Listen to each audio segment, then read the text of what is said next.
Estamos no ar, vamos lá. Você que está aqui conosco, você que está nos assistindo em casa, nós estamos fazendo o estudo panorâmico expositivo do livro de Êxodo. Esse livro ele faz parte dos 5 primeiros livros da Bíblia escritos por Moisés, chamado Pentateuco ou Torá, na Bíblia hebraica. Esse livro, o tema principal dele é justamente a libertação do povo de Deus do Egito, ou a gente poderia chamar o início, né? Começou com Abraão, mas agora a igreja sai do Egito e vai marchando para a terra prometida.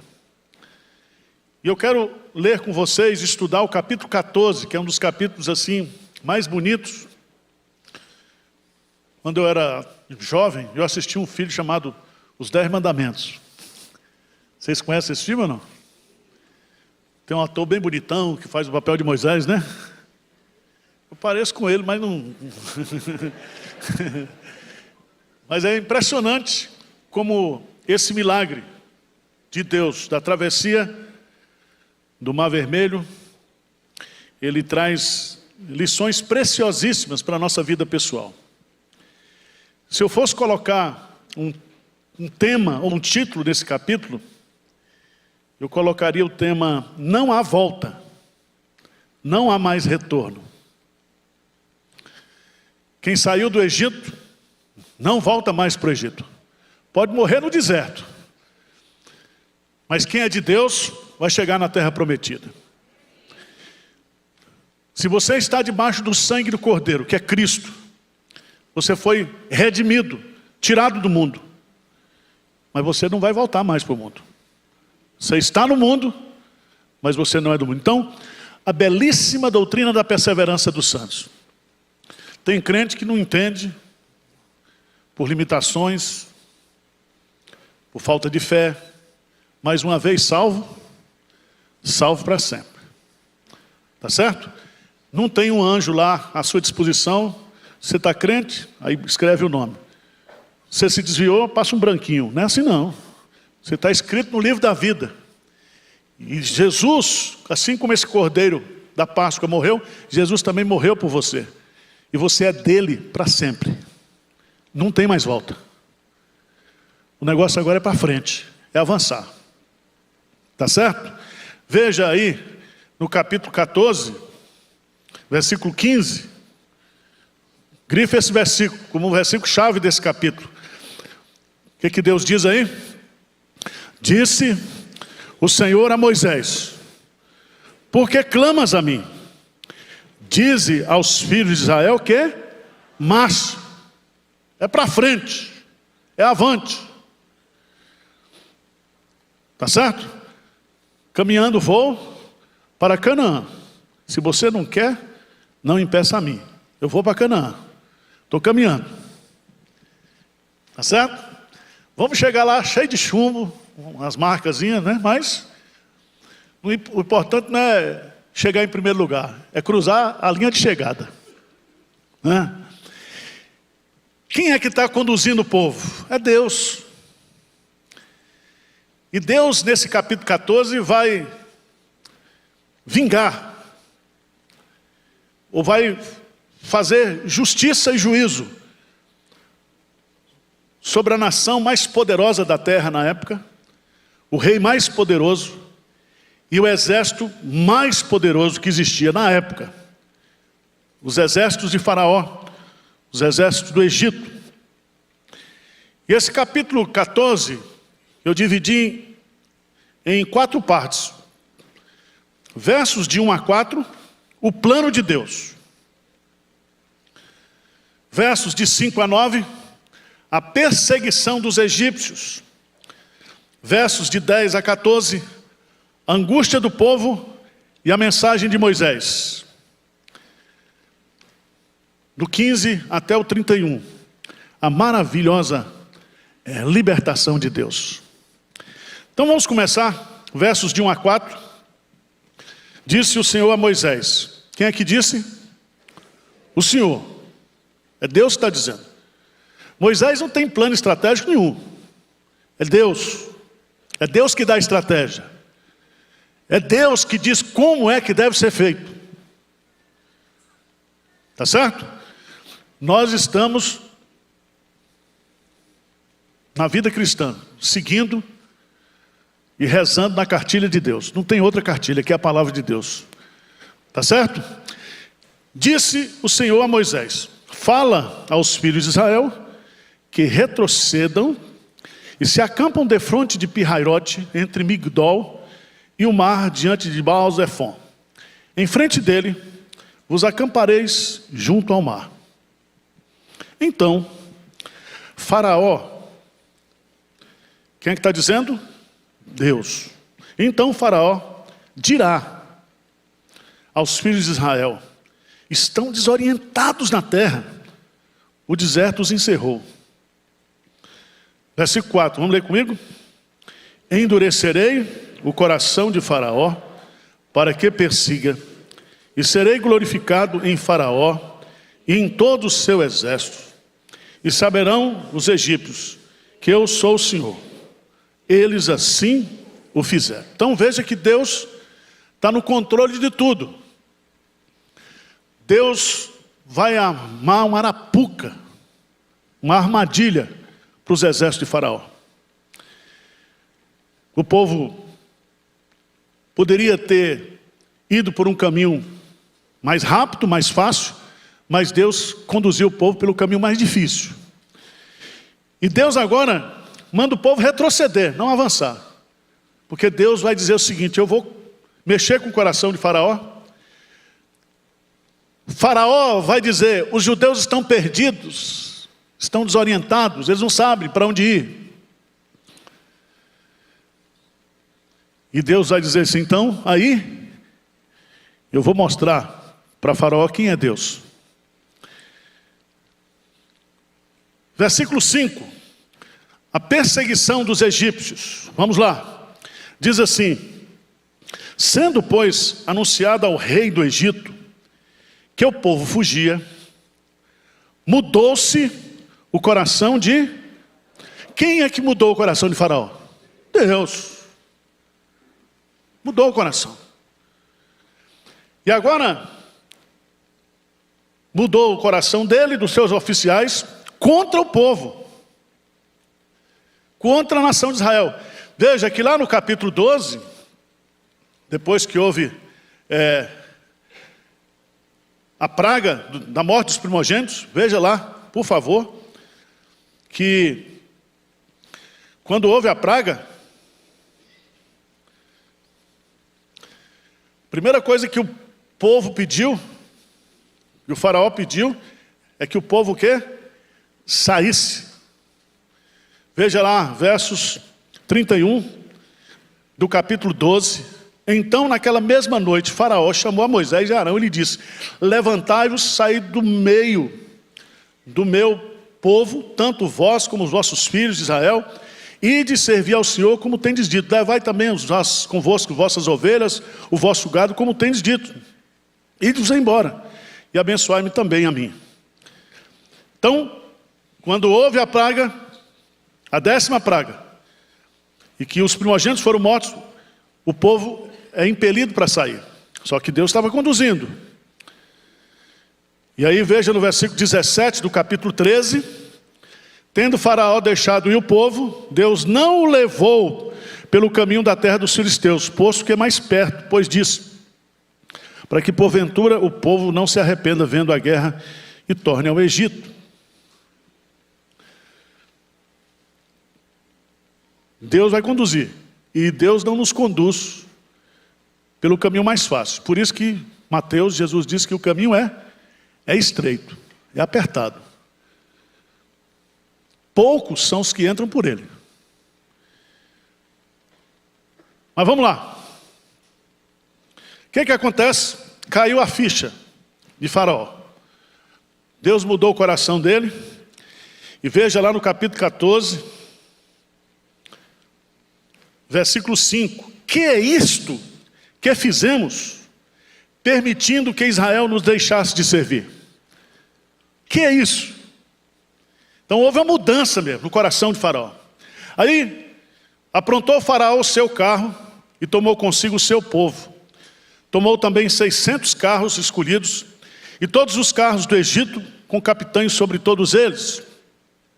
Porque o Senhor endureceu o coração de Faraó, rei do Egito, para que perseguisse os filhos de Israel. Porém, os filhos de Israel saíram afoitamente. Vamos ler juntos, versículo 9? Perseguiram-nos os egípcios, todos os cavalos e carros de Faraó, e os seus cavalarianos, e o seu exército, e os alcançaram acampados junto ao mar, perto de Pirraiote, defronte de Baal-Zefon. Depois, em casa, você entra no Google Mapas, né? Ou mapas da Bíblia, e vê onde é que o povo estava. Então agora, o povo de Deus está numa rua sem saída. Tem um mar vermelho, eles estão acampados de frente para o mar, e agora, atrás deles, o poderoso exército de Faraó. Tinha saída, humanamente falando? Não tem. A grande pergunta que eu faço para mim e para você, por que Deus nos leva muitas vezes para situações semelhantes como essa? Por que Deus não leva a gente pelo caminho mais rápido, mais fácil? Tem que ser gemendo. Já notou isso? Não falta dinheiro para nada no mundo, mas falta para missões. Todo mundo dá dinheiro para o carnaval, dá dinheiro para isso, dá dinheiro para aquilo, mas para a obra de Deus, para fazer, é com oração, com fidelidade, com gemido. Às vezes eu não entendo Deus, mas é burrice minha. E no dia que eu entendesse Deus, eu seria um igual a Ele, né? Porque tem crente que quer entender. Meu amigo, creia que já está de bom tamanho. Deus fez isso, mas qual era o plano de Deus? Deus tinha um plano ou não? Tinha. E os planos de Deus são perfeitos. A vontade de Deus é boa, perfeita e agradável. Lembre-se que a sua vida, a vida da igreja, não está ao léu. Nós não estamos desorientados. O povo do mundo pensa que nós estamos desorientados. Mas quando Jesus foi assunto aos céus e glorificado, Ele mandou o Espírito Santo. O Espírito Santo que o mundo não pode receber. Porque nem o vê, nem o conhece. Mas Ele habita convosco e estará convosco para sempre.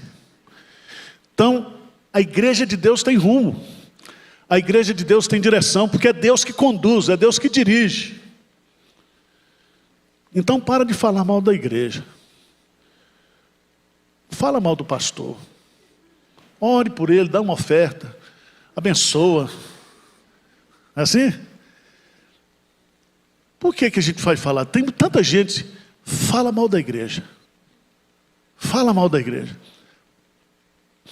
Eu entendo que os ímpios falando mal da igreja, tudo bem. Mas os crentes. Se você tivesse uma noiva feia, você gostaria que falasse sua noiva é feia? Quando você fala mal da igreja, está falando da noiva de Cristo. Então para de falar mal.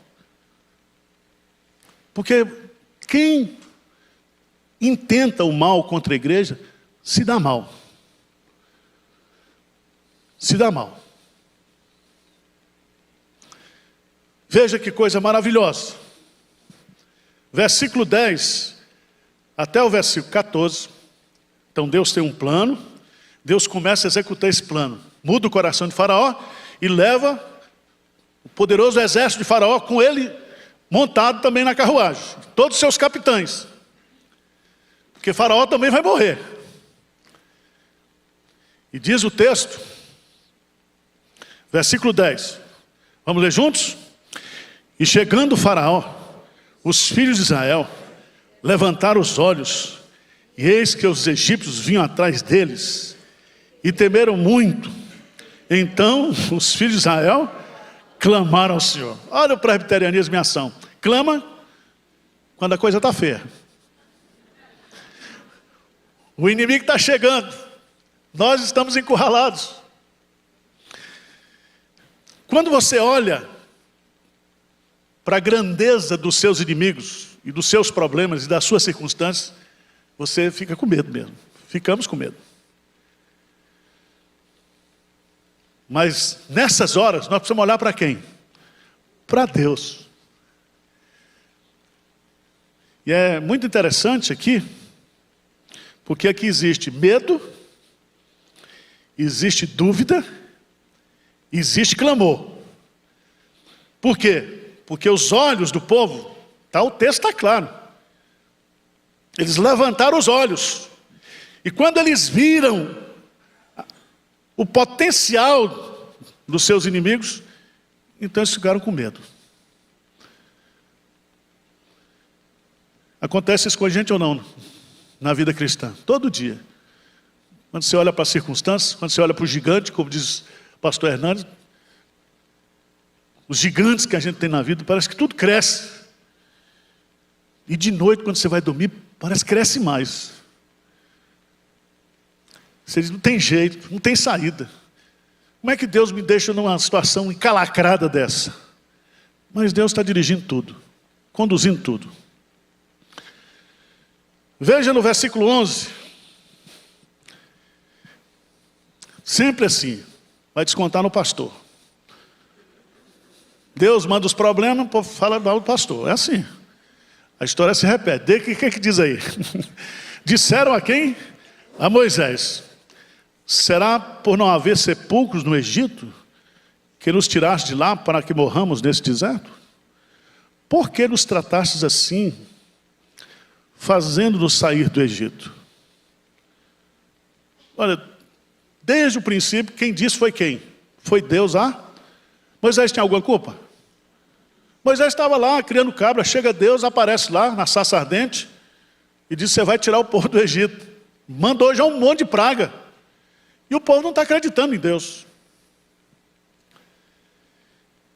É sempre interessante porque a gente se esquece muito do que Deus já fez, de onde Deus tirou você, de quantas bênçãos você já recebeu de Deus. Aí aparece um probleminha hoje, você fica reclamando da vida, reclamando de Deus.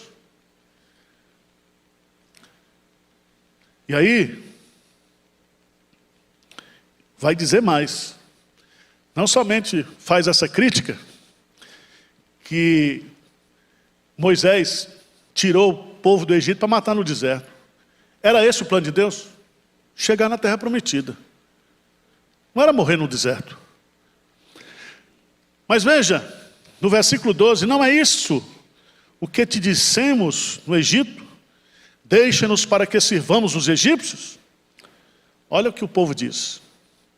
Pois melhor nos fora servir aos egípcios do que morrermos no deserto.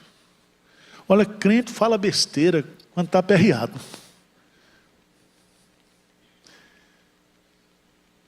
É assim ou não é? Eu acho, eu me vejo aqui, tá? Se eu estivesse lá, eu estava fazendo a mesma coisa. Vocês não, são mais crentes, são mais cheios do Espírito Santo, né? Tem um telefone no céu direto, mas isso acontece com a gente. Aí Moisés, veja lá Moisés, tinha que ser o homem mais manso da terra mesmo, para aguentar esse povo. Fosse eu matava tudo, era afogado no mar.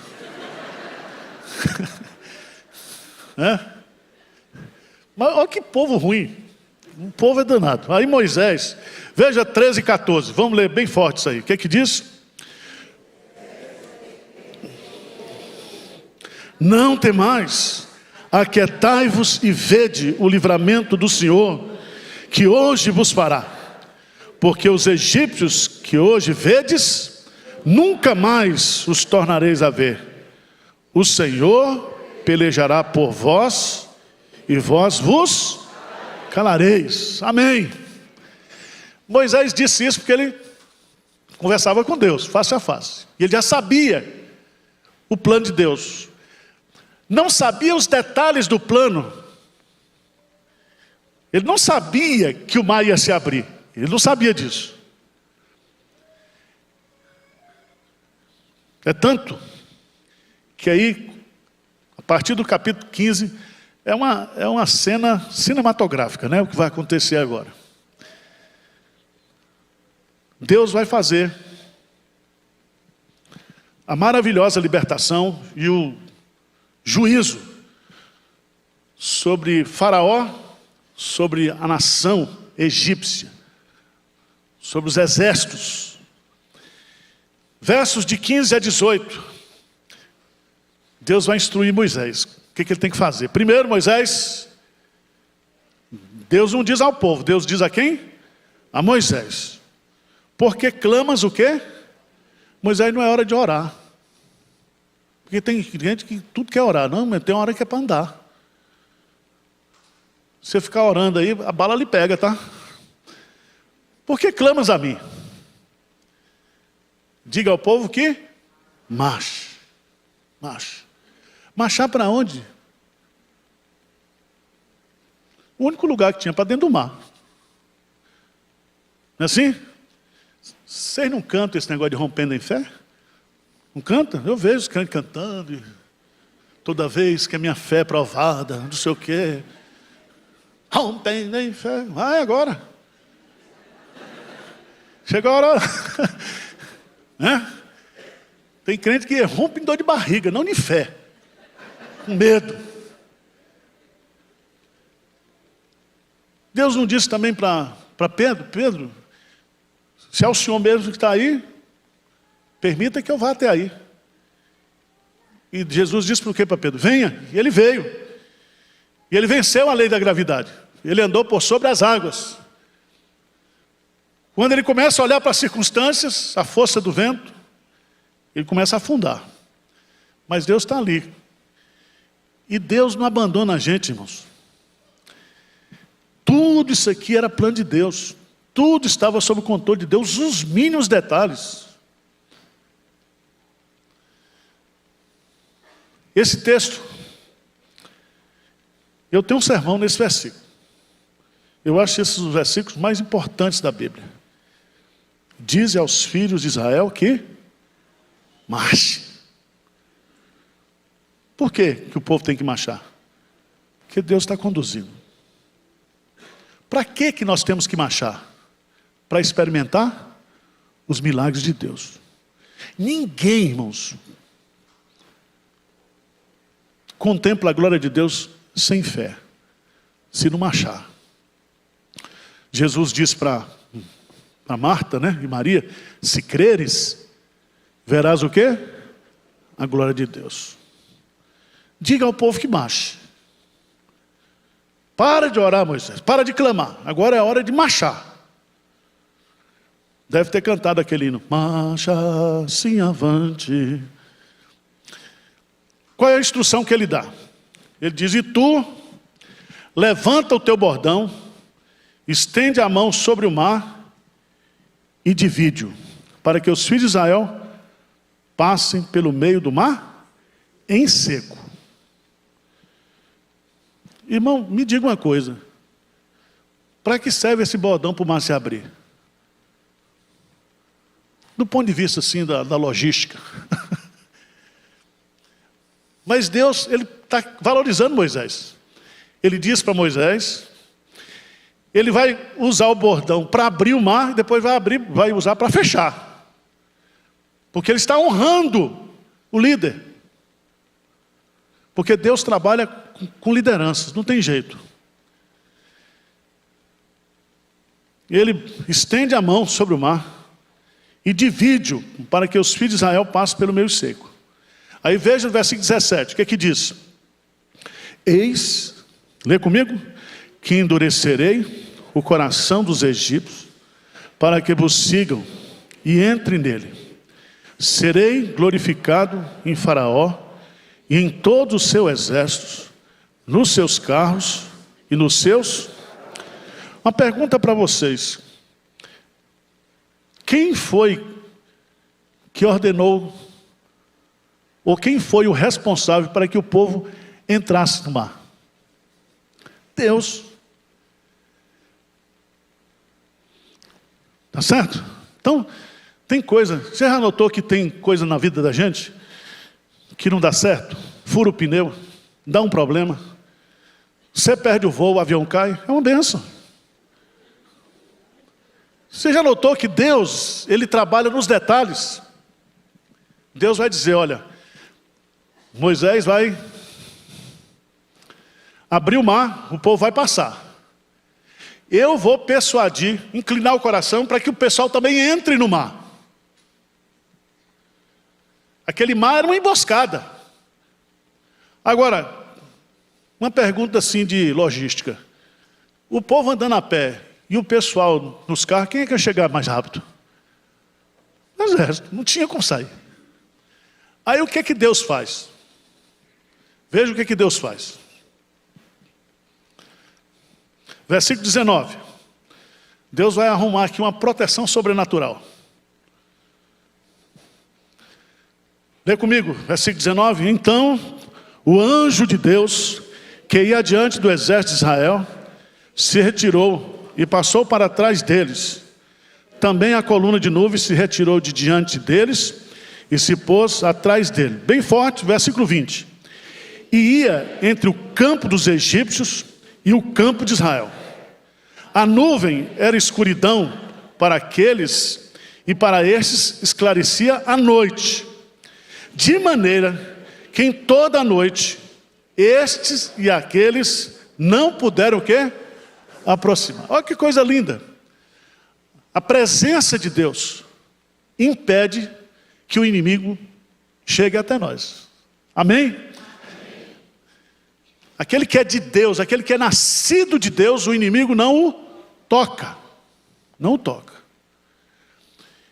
E Deus faz uns negócios, quer dizer, o que era escuridão para uns é luz para outros. Irmãos, por que eu e você, nós não cremos na soberania de Deus, dirigindo a nossa vida nos detalhes? Eu estava conversando com um colega essa semana sobre os crentes que morreram na pandemia. Não estou falando dos outros, estou falando dos crentes. A Bíblia fala que preciosa é aos olhos do Senhor a morte dos seus santos. A Bíblia diz que todos os nossos dias estão contados por Deus. Se não tivesse a pandemia, iria morrer? Sim. Então não podemos ficar revoltados, porque se tudo está nas mãos de Deus, o plano de Deus é perfeito, é o melhor. Aí também, se eu não morri e você não morreu, é porque tem que trabalhar mais para Deus, né? Servir mais a Deus, se dedicar mais a Deus. Porque quando a gente morre, cessam todas as nossas obras e vamos descansar na presença de Deus. Eu acho esse texto maravilhoso. Você já notou no versículo 19 que o anjo de Deus está em letra maiúscula? Quem é esse anjo de Deus no Antigo Testamento? Jesus Cristo. O anjo de Deus no Antigo Testamento, quando aparecer com letra maiúscula, é a personificação da pessoa de Jesus Cristo. Mesma coisa aconteceu com Josué. Veja lá, por favor. Livro de Josué. Josué não atravessou o Mar Vermelho, teve que atravessar o quê? O Jordão. Então Deus que abre mar, abre rio também. Tá certo? Então, você diz, pastor, não tem um mar de problema, tem um rio. Não, fica tranquilo, Deus resolve riacho, poço. Josué capítulo 3.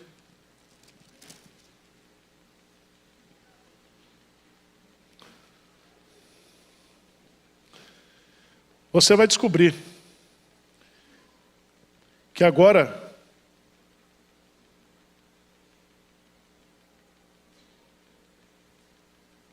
o povo vai atravessar o Rio Jordão. E versículo 6 do capítulo 3. Levantai a arca da aliança e passai adiante do povo. Levantaram, pois, a arca da aliança e foram andando adiante do povo. Então disse o Senhor a Josué: hoje começarei a engrandecer-te perante os olhos de todo Israel, para que saibam que como fui com Moisés, assim sereis contigo. A história se repete, certo? O Deus de Moisés, o Deus de Josué, é o Deus que nós estamos adorando Ele aqui nessa manhã. Ele está aqui, Ele é o mesmo Deus. E meus amados irmãos, continuando o texto, veja aí. Então, versículo 21.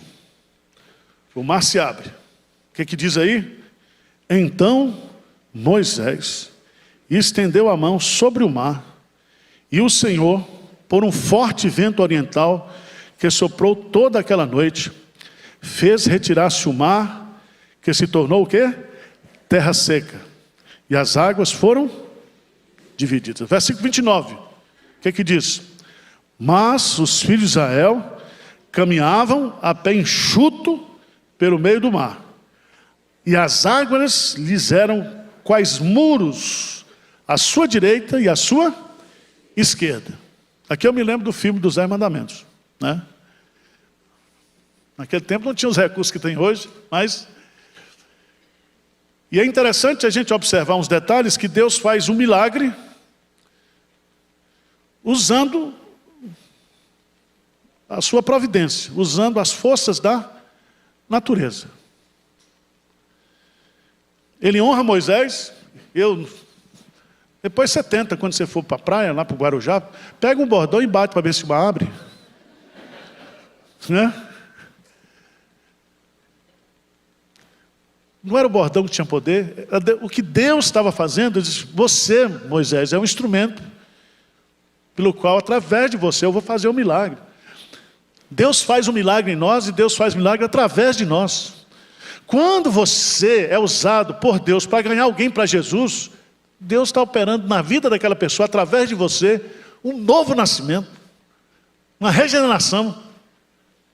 Você já imaginou isso? Isso é muito bonito, porque diz que um vento forte... Aí tem muita discussão, sabe isso aqui? Tem uns teólogos liberais: não, isso aqui não aconteceu não, isso aqui... Disseram para um menino muito crente, falou: não, o mar se abriu, mas ficou só 5 centímetros de água. Aí o menino perguntou: mas como é que morreu todo mundo? Afogado em 5 centímetros de água. Mas eu quero dizer para você que Deus, na sua soberania, Ele faz milagres do jeito que Ele quer. Mais adiante você vai ver Deus mandando o quê?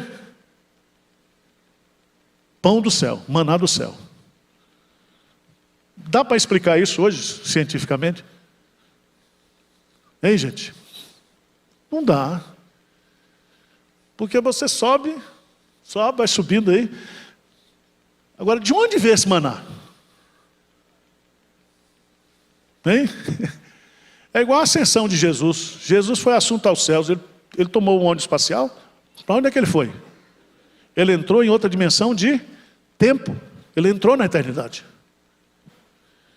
E nós temos que entender isso, que Deus, Ele usa as coisas naturais, como Ele usou. Você se lembra de Elias, quando fugindo foi lá e ficou na beira de um rio, e ele tomava a água do rio, e os corvos levavam alimento para ele todo dia. Um dia a água secou. Aí Deus diz: não, eu já providenciei para você uma viúva, lá em Sarepta.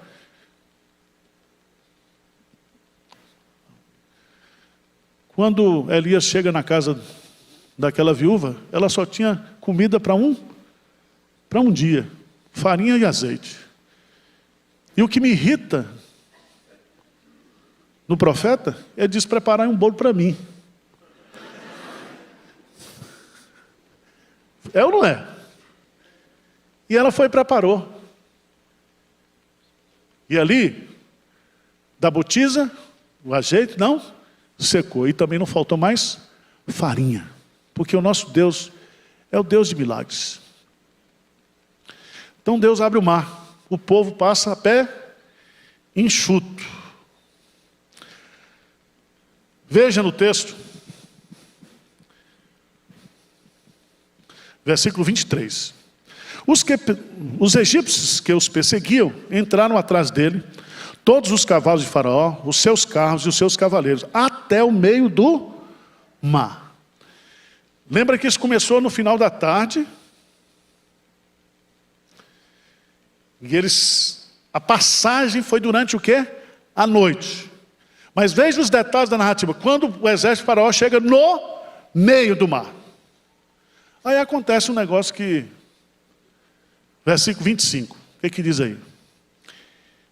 Emperrou-lhes as rodas do carro e fez-los andar o quê? Será que Deus não tem o que fazer para ficar tratando um detalhe desse? Então, quem foi o responsável? Deus. Agora, se o povo passou a pé enxuto, aquilo, o que era enxuto virou lama. Ou não? Ou eu estou doido? Então Deus estava em tudo, em todos os detalhes.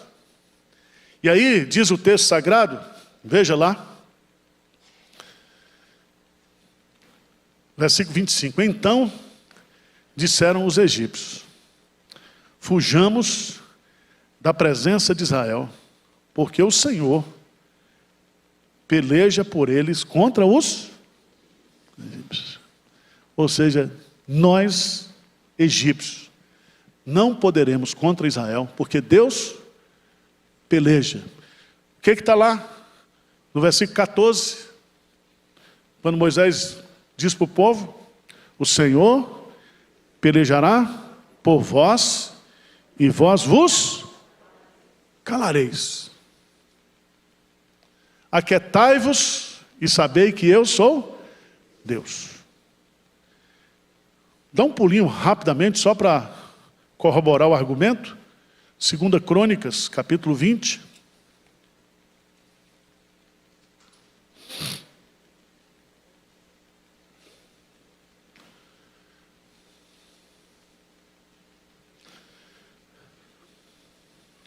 Rei Josafá.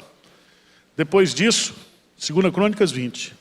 Os filhos de Moabe e os filhos de Amon, com alguns dos meunitas, vieram a peleja contra Josafá. Então vieram alguns que avisaram Josafá, dizendo, grande multidão vem contra ti, da além do mar e da Síria. E eis que já estão em Azazon Tamar, que é em Gedi. Então Josafá teve medo e se pôs a buscar o Senhor, e apregou jejum em todo Judá. Versículo 4, o que diz? Judá se congregou para pedir socorro ao Senhor. Também de todas as cidades de Judá veio gente para buscar o Senhor. Aí ele faz uma oração, faz um enquadramento bíblico em Deus, as promessas de Deus. E no versículo 12, ele diz assim, nosso Deus, acaso não executarás tu o teu julgamento contra eles? Porque em nós não há força para resistirmos a essa grande multidão que vem contra nós. Quer dizer, nós somos fracos, mas nós não sabemos o que fazer. Porém, os nossos olhos estão postos em ti. Irmãos, no versículo 15 vem a resposta. 20:15, o que diz? E diz, dai ouvidos todo Judá, e vós moradores de Jerusalém, e tu, ó rei Josafá, ao que vos diz o Senhor, não temais, nem vos assusteis por causa desta grande multidão, pois a peleja não é vossa, mas de Deus. Versículo 17, neste encontro não tereis de pelejar. Tomai posição, ficai parados e vede o salvamento que o Senhor vos dará, ó Judá e Jerusalém. Não temais, nem vos assusteis. Amanhã saí-lhes ao encontro, porque o Senhor é convosco. Então, irmãos, esse é o nosso Deus. Esse é o nosso Deus. Você crê nele? Você crê que ele é poderoso para tirar eu e você, nós, de todas as enrascadas, de todos os inimigos que tentam destruir a nossa vida. Eu queria que você fosse para 2 Crônicas, capítulo 32.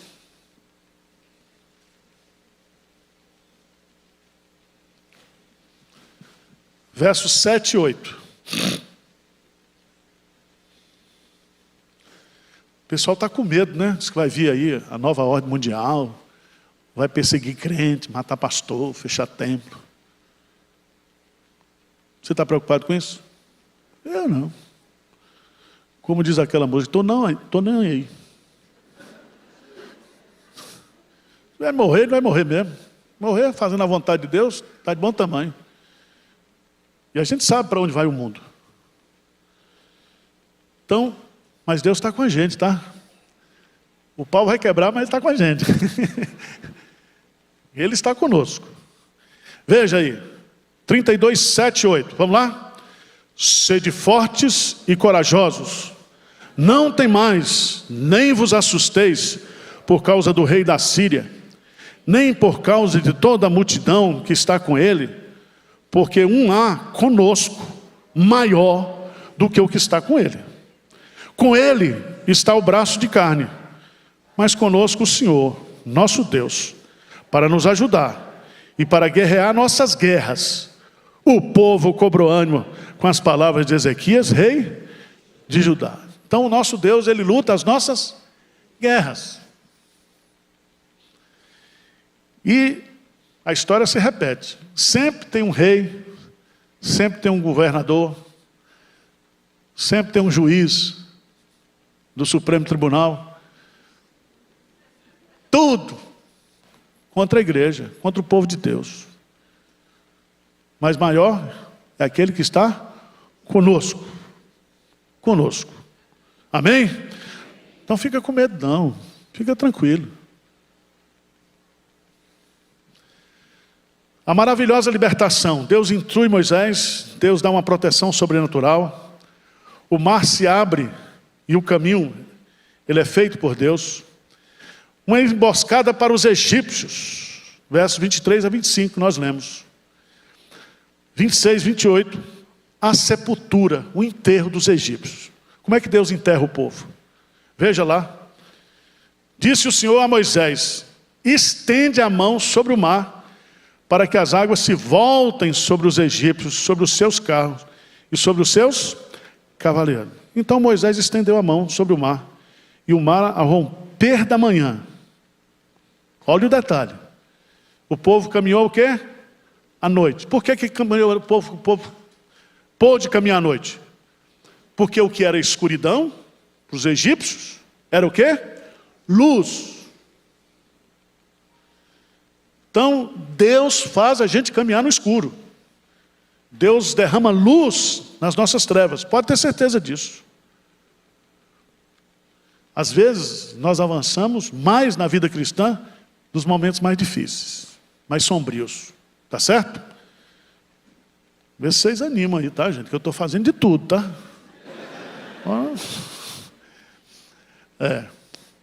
Eu peguei a calça errada hoje. Quem é casado sabe, né? A esposa fica dormindo, a gente não quer, né?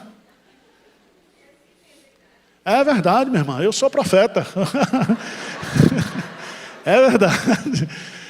35 anos, eu vou incomodar a esposa, tem um sono leve, vou ligar a luz, pronto. Ela acorda, fica chateada. Eu prefiro que vocês zombem de mim, não tem problema não. Você que está no chat aí, não faz comentário, tá? Irmãos, voltando às águas, veja lá, versículo 28. Versículo 27. Então Moisés estendeu a mão sobre o mar, e ao romper da manhã, retomou a sua força. Os egípcios, ao fugirem, foram de encontro a ele. E o Senhor derribou os egípcios no meio do mar. Então, o que foi caminho a pé enxuto, agora é sepulcro, é sepultura para os inimigos de Deus. E diz que, voltando às águas, versículo 20, cobriram os carros e os cavaleiranos de todo o exército de Faraó, que os haviam seguido do mar. Nem a ainda um deles, o quê? Quantos morreram? Todos. Todos. Inclusive o faraó.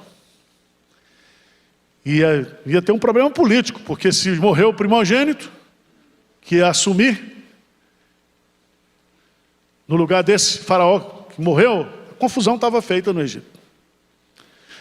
Mas, moral da história, versículo 29, mas os filhos de Israel caminhavam a pé enxuto pelo meio do mar, e as águas lhes eram quais muros, à sua direita e à sua esquerda. Então o que a água simbolizou, significou para os egípcios, foi completamente diferente do que significou para o povo de Deus.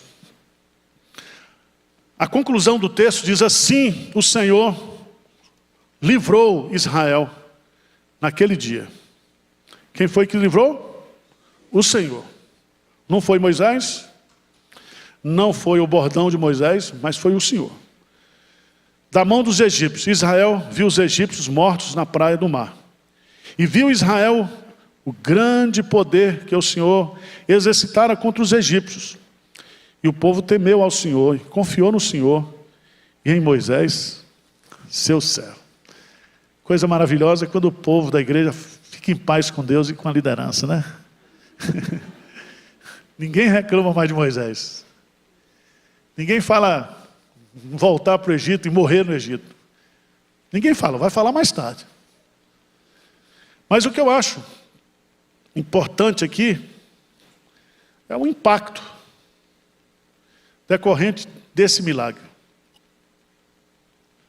Primeiro, livramento que? Definitivo. Presta atenção. No dia que Cristo, Ele morreu e Ele ressuscitou, Ele também venceu todos os nossos inimigos. Ele venceu Satanás, Ele venceu a morte, Ele venceu o pecado. E agora nós estamos o quê? Livres. Amém? Então você está livre. Pela graça sois salvos mediante a fé. Isso não vem de vós, é um dom de Deus. Então a gente pode agir historicamente, a gente pode participar historicamente, mas quem está por trás de tudo, no controle de tudo, quem é? É Deus. É Deus. Mas o texto nos diz também que Israel viu os egípcios mortos na praia do mar.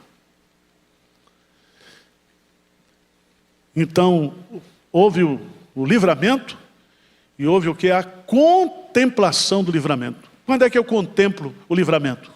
Quando eu me aproprio da salvação.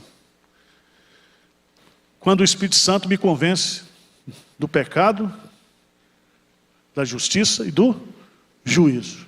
Ele muda a minha vida. Eu me aproprio, eu vejo, eu experimento. Mas o que é interessante é que Israel viu o grande poder. O grande poder. Irmãos, seria a mesma coisa hoje. No exército americano ou chinês perseguir uma igreja. Vir contra a igreja de Deus.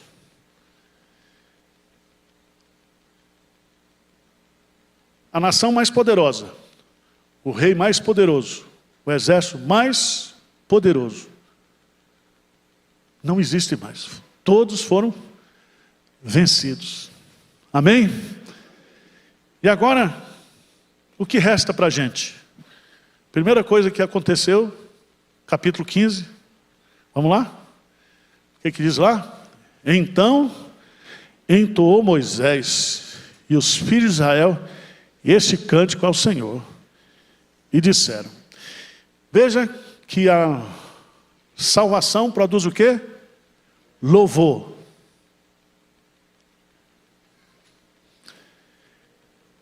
Eu não sei se tinha data show na época, porque diz que Moisés cantou e todos os filhos de Israel. Eu não sei se ele copiou, deu, ou se ele puxou e a turma foi atrás. Mas diz o texto que eles cantaram. Eles cantaram para quem? ao Senhor. Eles não cantaram para eles. Era um cântico de adoração, de gratidão. E você vai ver nesse cântico que ele começa dizendo: cantarei ao Senhor, porque triunfou gloriosamente, lançou o cavalo e o seu cavaleiro. Guarde bem essa frase que está no versículo 2, grife esse versículo: o Senhor é a minha força e o meu cântico, ele me foi por salvação. Este é o meu Deus, portanto eu o louvarei. Ele é o Deus de meu Pai, por isso o exaltarei. O Senhor é homem de guerra, o Senhor é o seu nome. Amém? Aí vem um texto que o pessoal confunde muito. No versículo 20, aparece a profetisa Miriam, irmã de Arão, tomou um tamborim, e todas as mulheres saíram atrás delas com tambores e com danças, cantando uma musiquinha. Cantai ao Senhor, porque gloriosamente triunfou e precipitou no mar o cavalo e o seu cavaleiro. Presta atenção que tem gente que usa esse texto para botar dança no culto. Você precisa melhorar a sua hermenêutica e sua exegese. Isso aqui é um cântico de triunfo. Lembra quando Davi voltou com Saul nas grandes batalhas, e que as mulheres, eram comum, as mulheres iam ao encontro do exército para cantar. E não foi ruim porque as mulheres cantaram: Saul matou 1000, mas Davi mais de 10.000, aí o homem endoidou. Que fez a comparação. Mas é uma prática comum. Quando havia guerra, havia o quê? A festa.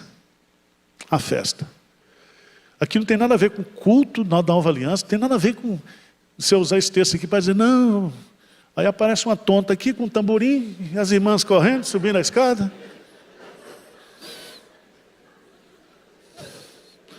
Pastor Hernandes Parival, eu fui pregar numa igreja, eu estava lendo a Bíblia, orando, né? Daqui a pouco desce uma mulher do teto, uma corda, na minha frente. Eu quase morro do coração. Um susto. O povo inventa demais. Inventa, não tem nada. Esse texto está falando disso. Está falando aqui de um cântico de triunfo que aconteceu depois de uma guerra. Não tem nada a ver com a adoração. Depois a gente vai estudar esse assunto, tá bom? Alguma dúvida, irmãos? Pergunte para os universitários, tá? Manda aí pelo WhatsApp aí, qualquer dúvida que você tiver. Vamos agora nos preparar para o culto, às 11 horas. Eu vou pregar sobre Obadias, o menor livro do Antigo Testamento. Vamos fazer uma análise aqui da soberba do seu coração. Eu não tenho, mas você é muito soberbo. Você é muito soberbo. Vamos ficar de pé? Vamos orar? Deu para aprender alguma coisa, gente, ou não? Aqui a Bíblia na veia, eu não sei inventar. Senhor Deus, é muito bom estarmos aqui com os nossos irmãos. A Tua palavra, ela é mais doce do que o mel e o destilar dos favos. A Tua palavra é o nosso alimento, nossa comida. É a Tua palavra que nos sustenta, que nos anima. Ó Deus, louvado seja o Teu nome, porque Tu és o Deus glorioso, o Deus que fez, que faz e que continuará fazendo sempre. Tu és o Deus dos milagres. E nós somos hoje o milagre de Deus nesse mundo. Cada vida aqui transformada, regenerada, é um milagre do Senhor. Que nós possamos avançar, Senhor, diante das lutas, das dificuldades, das circunstâncias, porque a nossa marcha é vitoriosa. A nossa marcha não mais poderá ser impedida. Nós estamos caminhando para o centro da Tua vontade, Senhor. Essa é a nossa oração em nome de Jesus. Amém.